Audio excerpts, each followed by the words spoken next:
Welcome to the CTE Summer Conference. We are glad to have a face to face conference this year. Thank you for sharing with us in our pre recorded pre conference sessions.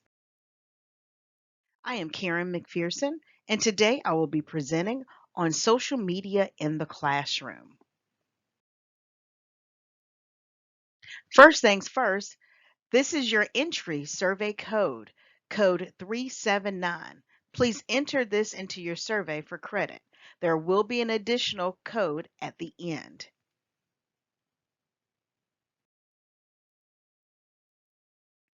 So, as we're going through this presentation and talking about social media in the classroom, there are a few things that some expected outcomes that you can receive by the end of this video.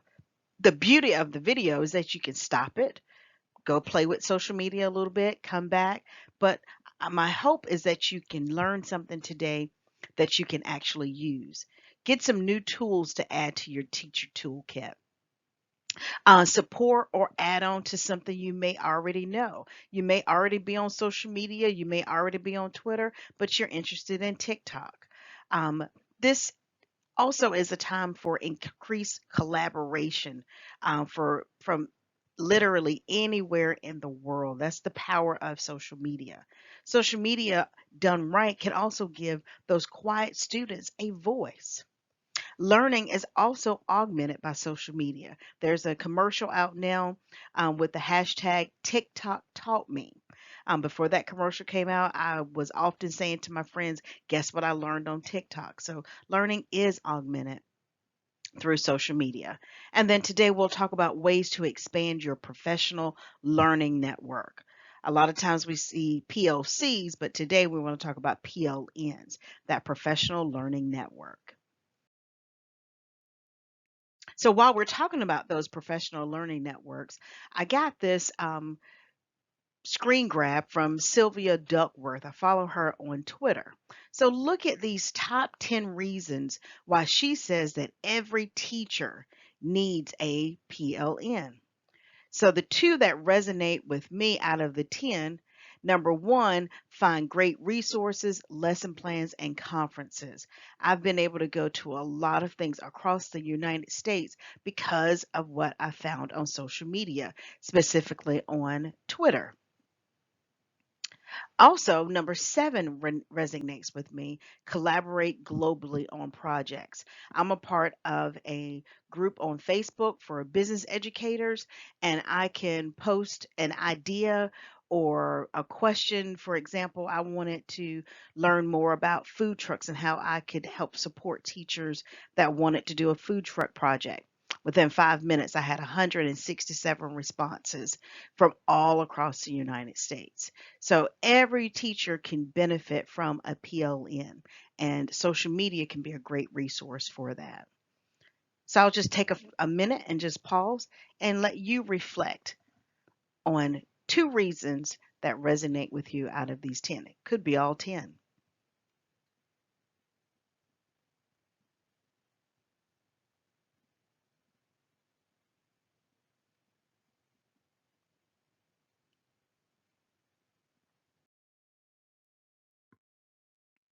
I know some of you have some fears about social media.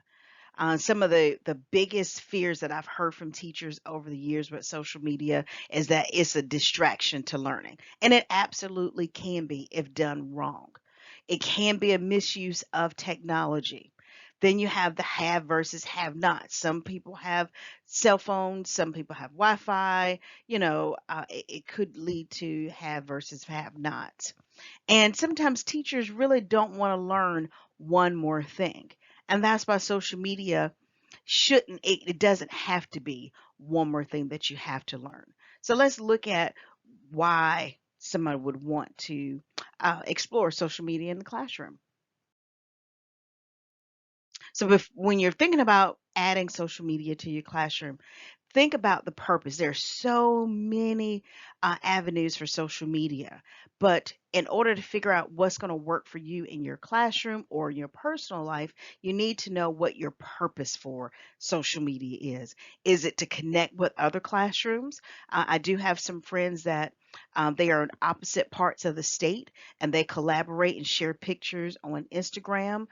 They actually wrote a grant together. One school is in the eastern part of the state, the other school is in the western part of the state, and they post pictures from the grant on Instagram and share a hashtag. Is your purpose for social media to engage your parents? Is it to teach important digital literacy skills? Are you teaching global awareness and cultural diversity? So, what's your purpose? Once you figured out why do I want to use social media, then you can narrow down and choose your platform. Like I said, there are hundreds of social media platforms, but you want to narrow it down. Today, we're going to talk about just a few of them that I personally use when I was in the classroom and now that I'm supporting teachers. So when you're choosing your social media platform, you already know your purpose. Now, these are the guiding questions that help you decide which platform you want to use. So the first in the set of guiding questions, which one are you more comfortable with in your personal or professional life? Are you already using Facebook? If you're already comfortable with Facebook, you might want to create a page for your classes or for your CTSO. What platforms will help you access your target audience? So if you want to access parents, what platform is going to best help you access or target your parents? Would that be Snapchat? May or may not be. Depends on the age of your parents. What platforms will work best with your devices in the classroom? Do you have a classroom set of computers? Do you have iPads? Do you have phones? What platform will work best? Is there anything that's blocked in your school district? Then what platforms work best with your district's policies? And that's what I just alluded to. In some counties, YouTube is blocked. And other counties, Facebook, Twitter, Instagram, all of those things are blocked in the county. So when I used to use those platforms, I had to do it when I got home on my own time. So those are your guiding questions when choosing what type of social media platform you want to use. So my progression with social media happened over a long period of time. As you can see by this graphic, I started on social media way back in 2009. All the way through 2015, I just started slowly adding as I went to conferences and learned more. I added more features with social media. So in 2009, I joined Facebook, but that was initially only for enjoyment. It was just to share and connect with friends and family members from far away. And then in 2012, I learned about Facebook groups. And then I started joining groups that were exclusive for teachers. That's where I joined um, the business educator group and encouraging teachers. And there's some other ones I'll talk about a little bit later. Later in 2012, I found out about Skype, and Skype is a social media tool, and I used to use that in my classroom to get guest speakers, virtual guest speakers from all across the country. Then in 2013, I joined Twitter. The reason why I joined Twitter, I went to the NC Ties conference, and they had a whole strand of conference sessions devoted to Twitter. Before that, I had heard about Twitter, but just to have a whole day and a half of sessions dedicated to Twitter, I absolutely fell in love with it. Now on Twitter, I only follow other educators and people that are into ed tech like I am. Later in 2013, I joined Pinterest. And at the time when I joined Pinterest, it was for personal and professional, but mostly personal, just to kind of find anything, get ideas. I changed my daughter's bedroom around. In 2014, I started using YouTube. And I also taught the Microsoft course, and I would have my students, I taught them at the beginning of the year how to set up their YouTube channel and they had a personal channel just for Microsoft videos. And the students would actually, I could assign pages in the textbook for students to actually do the step by steps, and they would record themselves and then upload their videos to YouTube. And then they could upload the video to YouTube, send me a link in Canvas, and that's how I could grade to make sure that they were doing what they needed to do. I could also create how-to videos. So it's a lot of things with YouTube, and I'll talk about it in more detail later in this presentation. Also in 2014, I joined LinkedIn.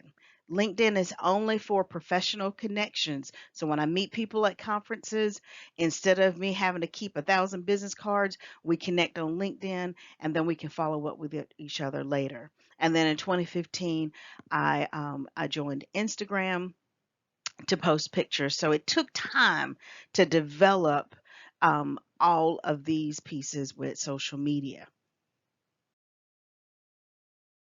Now, before we go any further, I want to take a little bit of time and talk about fair use and copyright. Anytime that you're putting anything out to the world, it is always best practice and necessary for educators to understand fair use and copyright. If you have any questions and you want to learn more about copyright, there is a self-paced course available through NICES, and I have that here on the screen.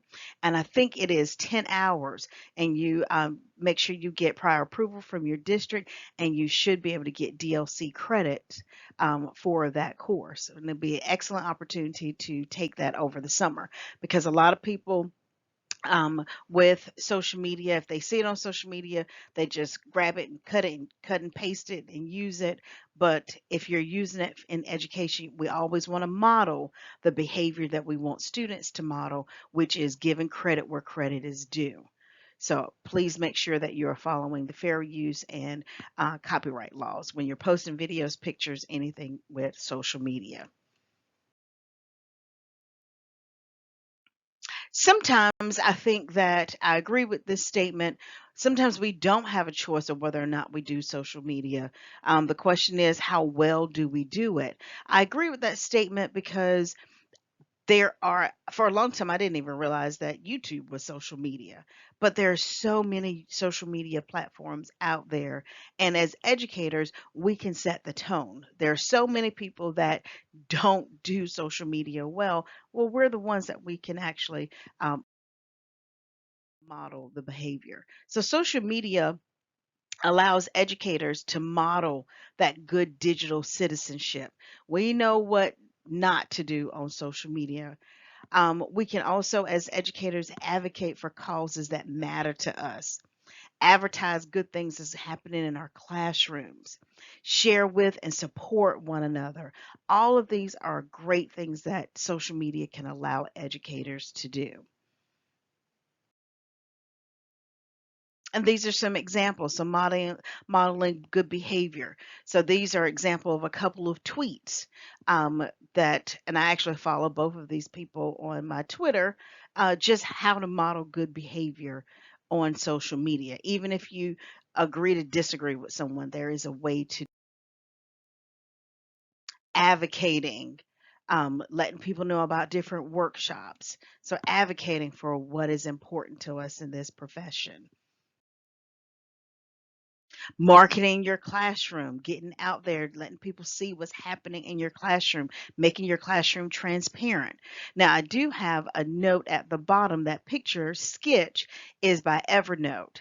If you have students that their parents do not want them to be photographed, if you have any iOS products, you can download the Sketch app and you can use the blur tool to actually blur their faces. So when you're using social media, be very careful that you make sure that you have the photo releases in hand. If not, you can put stickers over students' faces, or you can use the blur tool in Sketch. And Sketch is an app that's absolutely free, but wonderful way to market your classrooms.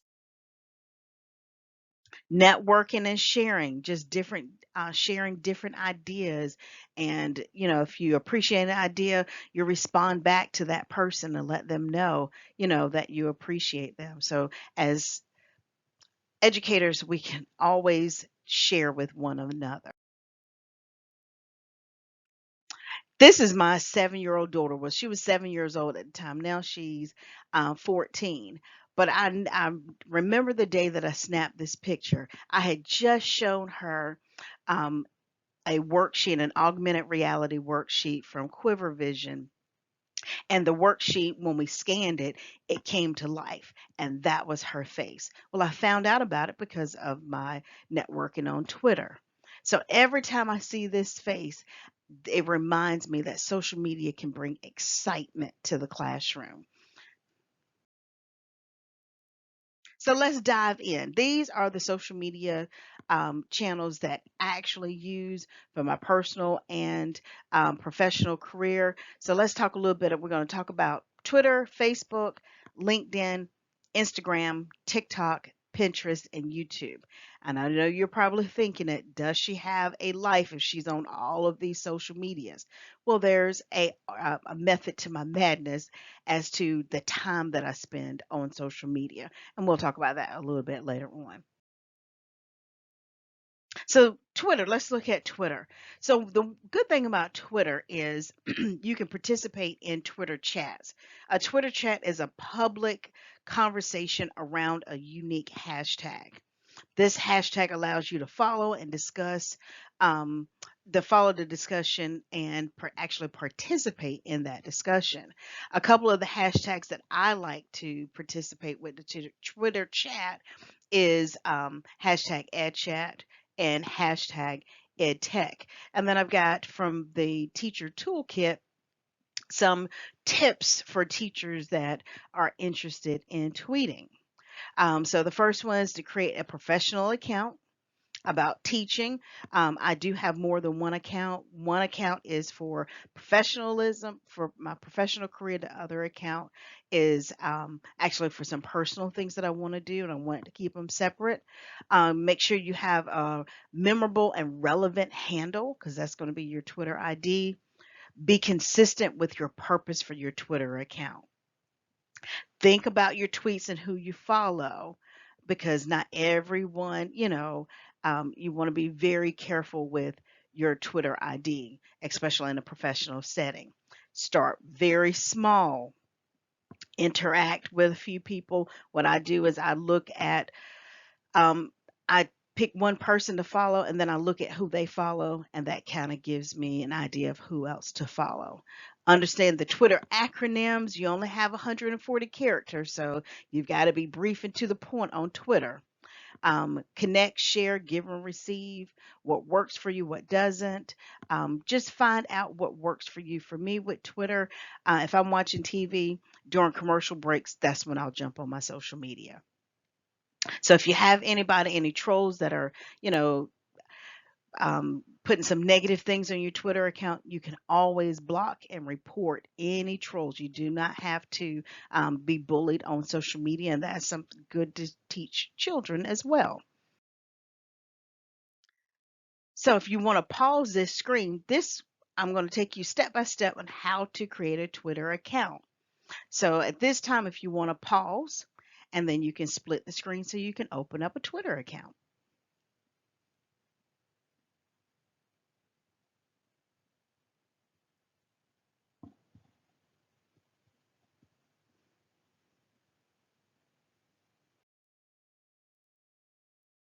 Now that you have your Twitter account, if you want to change your username, these are the steps.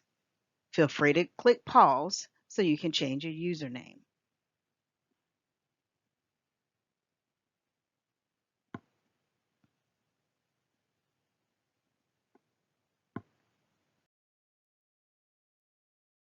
If you want to update your Twitter profile, and this is actually an example of my Twitter profile, as you can see, I have my pictures. This is my Keenan Fellow faculty that I love. We do a lot of professional development together. You see my name and my profile name, my Twitter ID. And then I have a little bit about myself. That is, and the last phrase of that is my branding statement. So these are the things that I want people as they interact with me. That's what I want them to know about me. Also, you'll see that hashtag. That is a unique hashtag that I created when I was in the classroom. So that way I did not have to follow my students on social media. All I had to do, if they wanted me to see something that they posted in relation to something that was going on in our classroom, they used that hashtag and I followed that hashtag and not the actual student.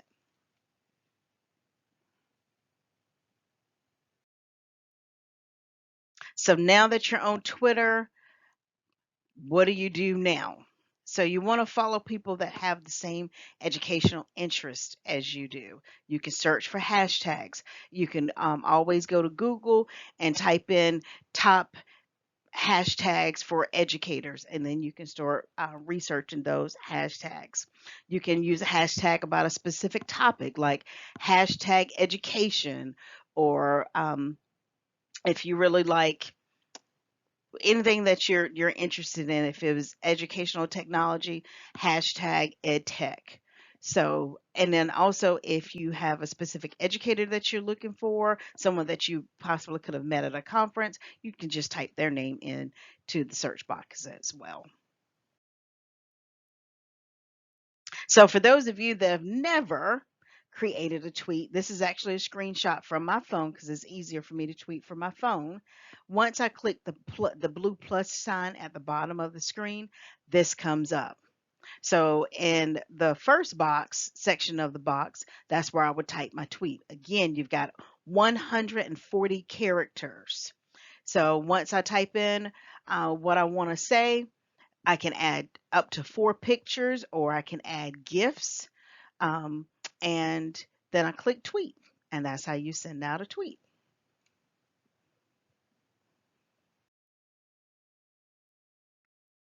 So just take a minute and pause this screen. And if you are on Twitter, if you have followed the steps to create a Twitter account, join me by typing a tweet about something that you've learned today. If you feel like a challenge, add a GIF.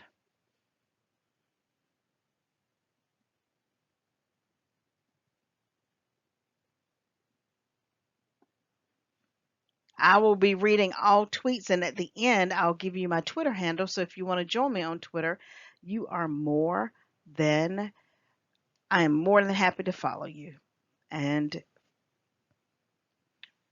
interact.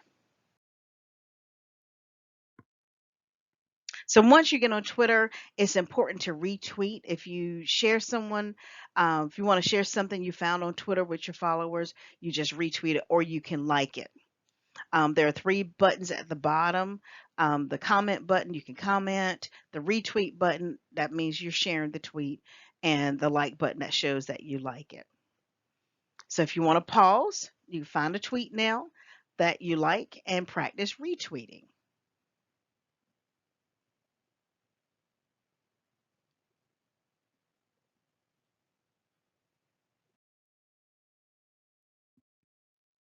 Earlier, I talked about the Twitter chat, and I just wanted to give you a visual reference as to what a Twitter chat looks like. So, a Twitter chat, most times they'll announce it a couple of days ahead of time, and with social media using a unique hashtag. And as you can see on the screen, they have the questions labeled Q1, Q2, Q3, there, so forth. And those questions are asked by the moderator. So as you're answering, so this example of Q1, reflect on the competency, what ideas come to mind. If you're answering question 1, then you're going to correspond with A1, which is the answer to question 1. Always make sure that you use the hashtag, the common hashtag, because that's how other people can see um, all of the response. That's how they keep all the responses together. And I encourage you, a Twitter chat is absolutely great. There are some that happen on Saturday mornings for Ed Chats. Lots of good information is shared.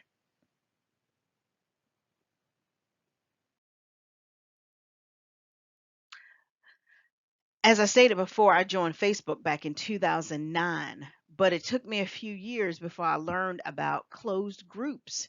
I used Facebook as a professional learning network. At first, it wasn't, it was for my personal use to catch up with family and friends. But now I've joined closed groups. The first group that I joined was Business Educators. Right now, there are over 11,000 members all across everywhere. And if I have a question or sparking some type of idea, and there's so many teachers up there that are willing to share ideas, lesson plans.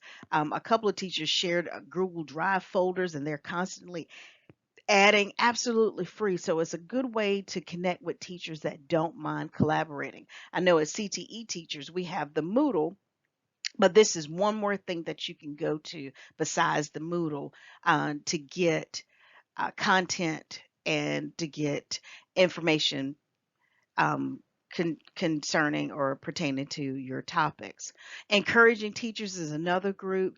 This group is all about the encouragement and support of teachers. There's no negative talking allowed. They will kick you out of this group. It's 11,000 teachers, but teachers get beat up enough that we need a safe space that we can um, talk to and encourage one another. And that's why I love this group. And they share a lot of awesome ideas. But the main thing that attracts me to this group is just the culture of positivity in this group. The next group is Teacher Supplies Next to Nothing. There are over 78,000 members, and the link actually, this company, nair.org, they provide free teacher accounts and it is deeply discounted stuff. And their Facebook group shows teachers how to use some of those discounted items for classroom supplies, and teachers can post what they've done with some of the things that they've bought from that website. Absolutely great. They have a free teacher account, like I said before. One of my friends, she has a closed Facebook group for national boards, and she's actually doing a pre-recorded session on national boards for this group this week. So check out for Shanita Moore. But on Facebook, there are specific national boards for CTE. So you got CTE business, CTE ag, just devoted to national boards. Another thing that I like to do on Facebook is look at the specific pages. So my former school has a school page. You can create a page for your CTSO to share information, share highlights from your CTSO, and your district or your PSU can have a page. So Facebook is a great way to um, develop professionally and personally. These are just some grabs of the groups that I'm in, encouraging teachers, business educators, and with all of the most of these Facebook groups, you have to answer some questions in order to be accepted in the group because they want to keep them private and specifically for educators. And then this is the school page, and then one of the DECA pages that I like on Facebook. LinkedIn is a professional social networking program. This fact surprised me when I was doing my research, but LinkedIn is older than Facebook, Twitter, and Instagram. I use LinkedIn for networking. So that's why I have network. So if I go to a conference, the first thing I'm going to ask, I'm not going to ask for a business card. I'm going to ask, are you on LinkedIn? And then we're going to connect on LinkedIn. The LinkedIn connection will give me insight into their profile. So I can look at their profile. I can see what it's sort of like their resume, and then I can see where we can actually connect. And then I look at who they're networked with so I can continue building my professional network. You can also build your brand through LinkedIn because it is a social media. You can post and collaborate with other educators. You can tap into the latest industry news, and that's important for CTE teachers. We always have to stay connected to business and industry, and LinkedIn is one of those ways. You can research companies. If you're teaching career management or some type of career development strand in your lessons, you can use LinkedIn as a way to have your students research companies. And then this LinkedIn also maintains all of your professional contacts. So you don't have to keep those little paper business cards. You connect with them on LinkedIn. Spend some time building out your LinkedIn profile. People can endorse you in your profile area. You can put awards, anything that you want people to know about you professionally. You can do so on LinkedIn. Wonderful tool for professional networking. Instagram, when I got on Instagram initially, it was, for personal reasons, but then I started following the hashtag teachers of Instagram. And there are so many amazing teachers out there that will do little short little how-to videos, classroom strategies, all types of things by just following the hashtag teachers of Instagram. Instagram is really for pictures and videos. You don't have limited characters for your descriptions like you do for Twitter. And what I like to use, I also follow the hashtag, our state hashtag for CTE, CTE for NC, and then you can see a bunch of things that's going on in CTE classrooms across the state. One of the things that I used Instagram for my students when I was in the classroom was their final exam. I would challenge them for the CTE post assessment. If they would take a picture or have their parents take a picture of them studying for their final exam, they would use my unique hashtag for the classroom and they would tag me in it. And I would give them extra credit just for pictures of them studying. What I had in mind was I wanted their other friends on social media to see them studying, and then maybe we can start a culture of studying. Um, so I wanted them to model specific behavior. So you could do stuff like that using social media. But again, I had to develop a unique classroom hashtag.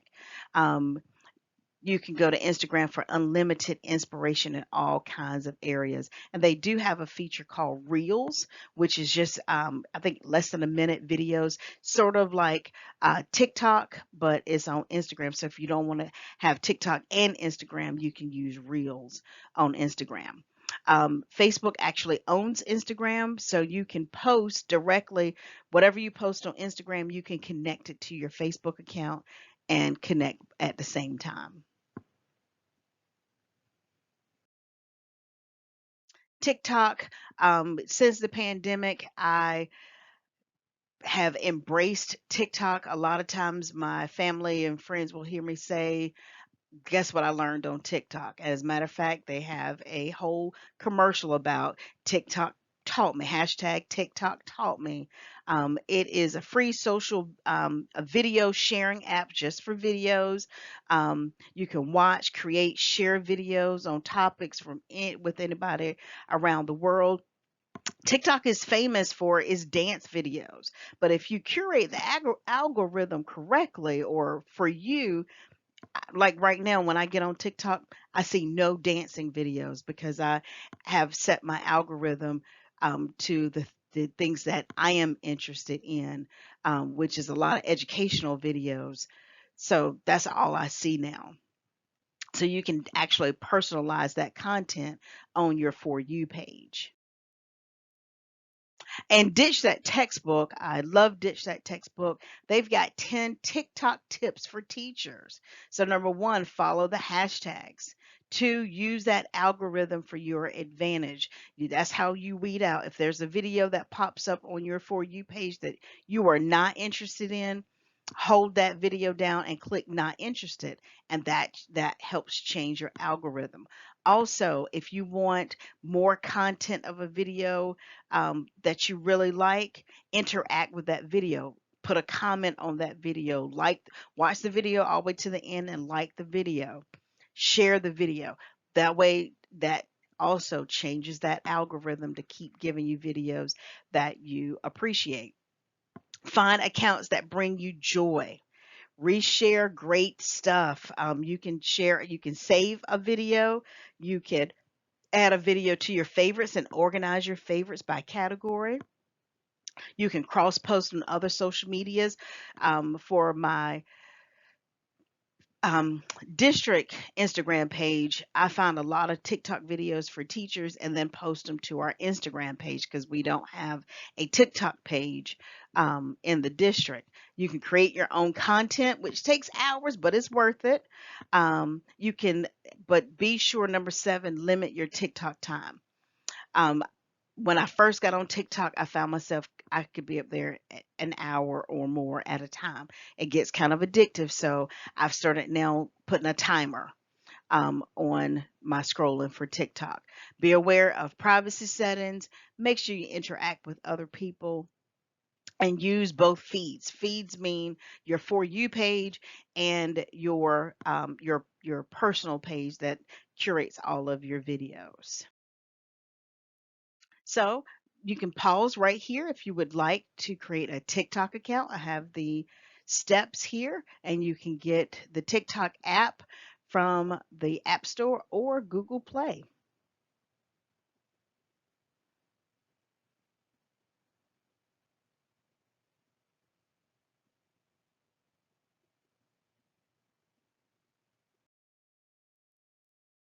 Pinterest is one of the social media platforms that I absolutely love.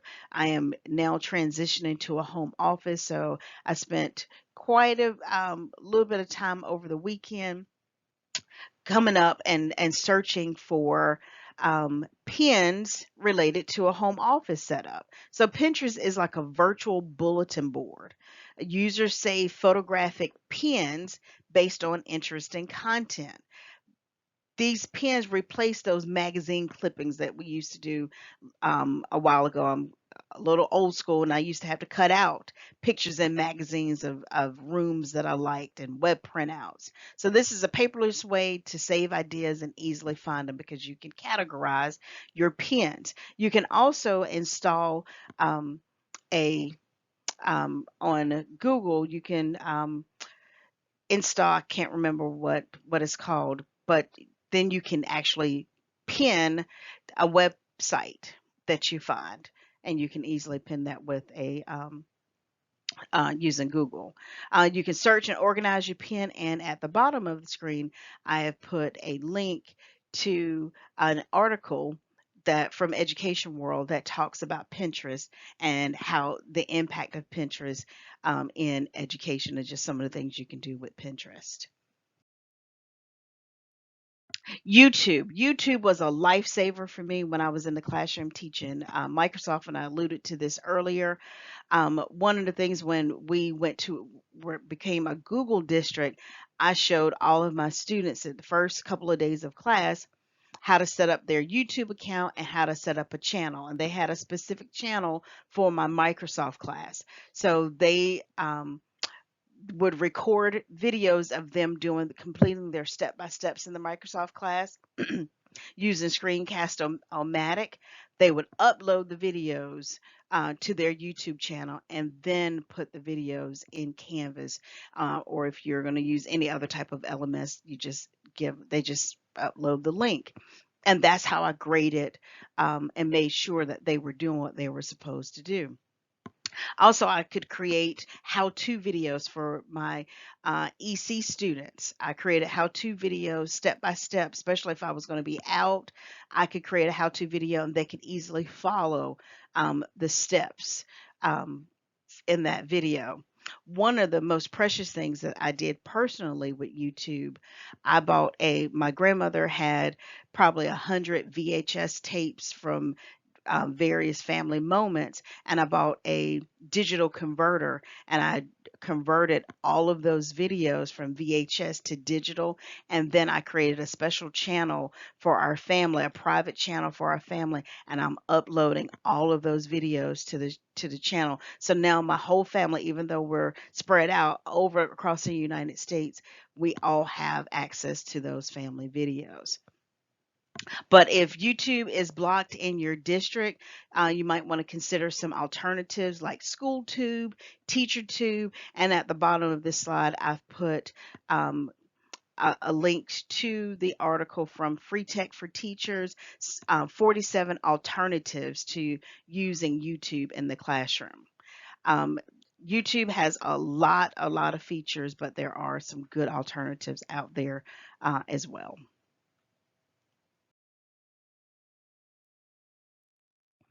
This graphic is from TeachThought, and this is some tips for teaching with YouTube. So when you're using YouTube for your classroom, try to find videos that are 10 minutes or less. If you want to use something like Edpuzzle to add a video, take the video from YouTube, put it in Edpuzzle, and add some questions to it. Check out Educate. YouTube does have an education channel, and you can search by subject, but it is some university level content, so you always want to make sure you watch the videos before assigning them out. Um, Also, search channels of respected sources. Like I found a lot of videos from Edutopia. So you want to make sure that you go to respected sources instead of just general searches.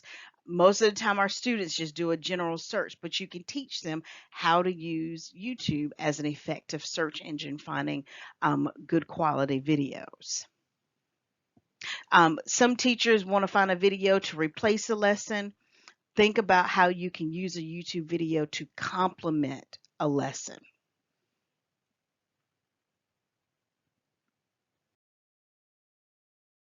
Thank you so much for listening to my session. If you want to follow me on Twitter, my handle is at CCHSComTeacher, and my LinkedIn profile is Karen S. McPherson. I'd love to connect with you on social media and keep this conversation going. Have a great time at the conference. And for your exit, this is your exit survey code, A7K.